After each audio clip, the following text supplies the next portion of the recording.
Hello everyone, আসসালামু আলাইকুম। কেমন আছেন সবাই? আজকের রেসিপিতে আমি আপনাদের সাথে খুব মজাদার সুরমা মাছ ভুনা করে দেখাবো। এই মাছটি কিন্তু খেতে খুবই ভালো লাগে। যারা এই মাছ রান্না করেছে তারা জানে যে এটা রান্না করার সময় খুবই সুন্দর একটি স্মেল আসে। তো কথা না বাড়িয়ে চলুন কিভাবে রান্না করেছি প্রস্তুত প্রণালীটি আপনাদের সাথে শেয়ার করব। আমি আগে থেকে সুরমা মাছগুলো কেটে ভালো করে ধুয়ে ফ্রাই করে রেখেছি, তাই ওটুকু আপনাকে আর দেখালাম না। তেলে ভেজে রেখেছিলাম মাছগুলোকে। এখানে আমি যেহেতু ভুনা করব তাই বেশ কিছু পরিমাণ পেঁয়াজ কুচি এবং কয়েকটি কাঁচামরিচ ফালি করে দিয়েছি। আপনারা চাইলে গ্রেভি যদি বেশি চান তাহলে মশলা বাড়িয়ে দিবেন, অথবা কম চাইলে পেঁয়াজ রসুন কমিয়ে দিবেন। আমি হালকা তেলের উপরে পেঁয়াজ মরিচগুলো ভালোভাবে ভেজে নিচ্ছি। এ পর্যায়ে দিয়ে দেব আমি 2 থেকে 3 চা চামচ পরিমাণ রসুন বাটা।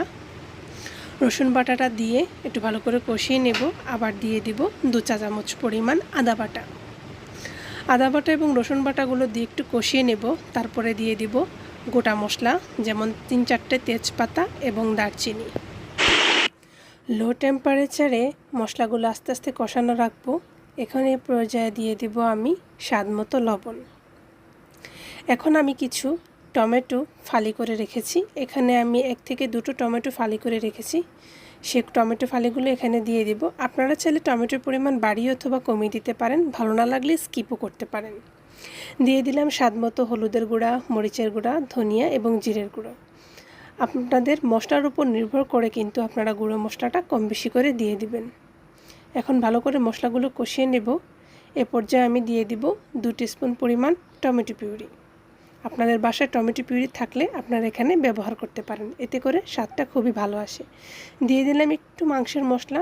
মাংসের মশলাতে বিভিন্ন রকমের গুঁড়ো মশলা অ্যাড থাকে, তাই আমি সামান্য পরিমাণে মাংসের মশলা দিয়ে দিলাম, যাতে স্মেল এবং টেস্টটা খুবই ভালো আসে। আপনারা চাইলে স্কিপও করতে পারেন।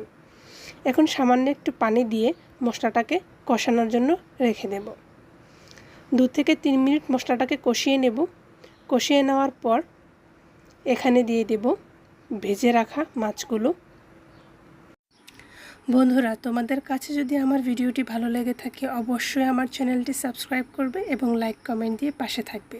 এরকম নিত্য নতুন আরও ভিডিও দেখতে হলে অবশ্যই কমেন্টের মাধ্যমে জানাবে। এবার মাছগুলো এখানে 2 থেকে 5 মিনিট কষিয়ে নেব এবং আমাদের মাছ ভুনাটি তৈরি করা হয়ে গেল। বাসায় অবশ্যই ট্রাই করে দেখবে। আসসালামু আলাইকুম ওয়া রাহমাতুল্লাহ।